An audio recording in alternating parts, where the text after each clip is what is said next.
Normally I don't do reviews on video games, but I feel that this is the one that I really wanted to do. No, the Fallout one doesn't count because those were designed to actually teach people about economics rather than, just talking about the straight video game. But this game, Hatred, is one that particularly sticks out in my memory. Now, a lot of people have lost their minds in the past over the fact that I made a video on it where I basically called it Hatred, Death to the First World Edition, and just made a bunch of cheap, edgy jokes throughout the whole thing. And then they lost their minds at that. Well, okay, they're losers and they don't have any sense of humor, so that's besides the point. However, I did want to do an actual review of this game. I think it's a very interesting game. I enjoy playing it. And not even just for the edginess factor.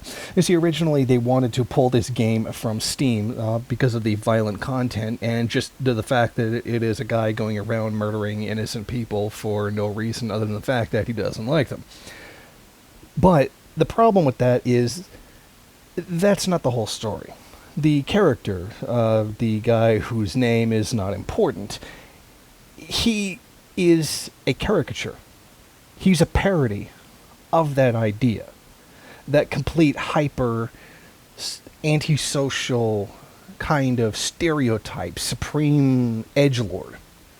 That's what he's supposed to do. He's supposed to be a parody of that. So I think that given the fact that this is a parody and not meant to be a real thing is really what makes this different from, say, the Postal series, where you're actually just being that horribly antisocial.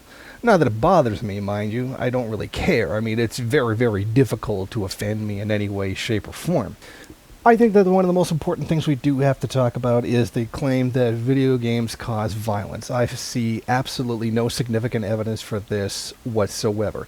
If anything, video games are merely a reflection of the society we have itself. If you have a horribly alienating society where people feel like they have no choices in life, which if you're probably under 30, you kind of really don't, so I could understand why people might feel really alienated, and this is reflected in probably many video games in general. So rather than blaming the symptom, we should probably get around to, say, I don't know, solving the problem, but we don't really want to go there because that would involve actually changing the system, and doing that is kind of scary because it would go against the interests of a lot of very powerful people in the country, but I digress.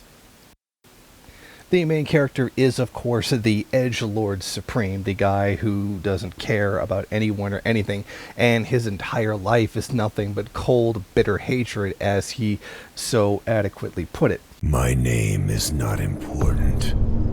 What is important is what I'm going to do. I just fucking hate this world, and these human worms feasting on its carcass. My whole life is just cold, bitter hatred. And I always wanted to die violently. This is the time of vengeance, and no life is worth saving.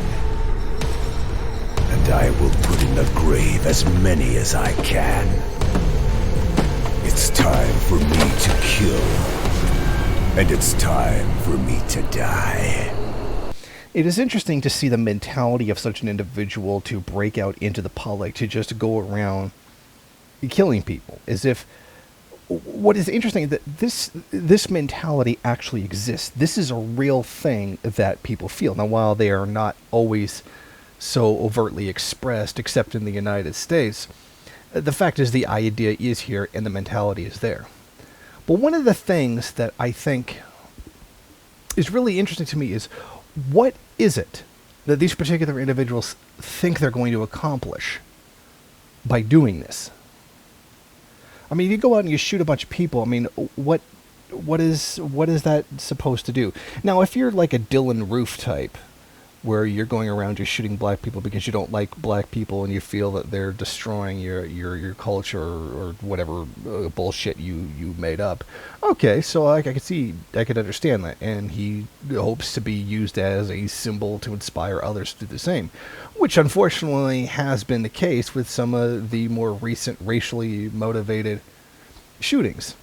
But for most, it seems almost highly illogical. I mean, what was the motivation behind Roger Elliott, who is probably best exemplified in the actual nameless character? What did he actually hope to gain by killing women? Did he just want to show them how much that they had hurt him by refusing to date him? That would just end with himself dying? Like, I don't get what that's supposed to accomplish. Now, let's juxtapose this to, say, Christopher Dorner, the guy who, the police officer who quit his job after reporting all this kind of racial prejudice, and eventually, he was essentially forced out of his job because he reported the wrongdoings that the people around him were doing, and thus they turned around and started becoming really racist to him. I can understand to a degree why he felt the way he did. He probably felt like, he had spent his whole life preparing for a job like this. He had gotten the proper education. He served in the U.S. military, which really is not a good thing.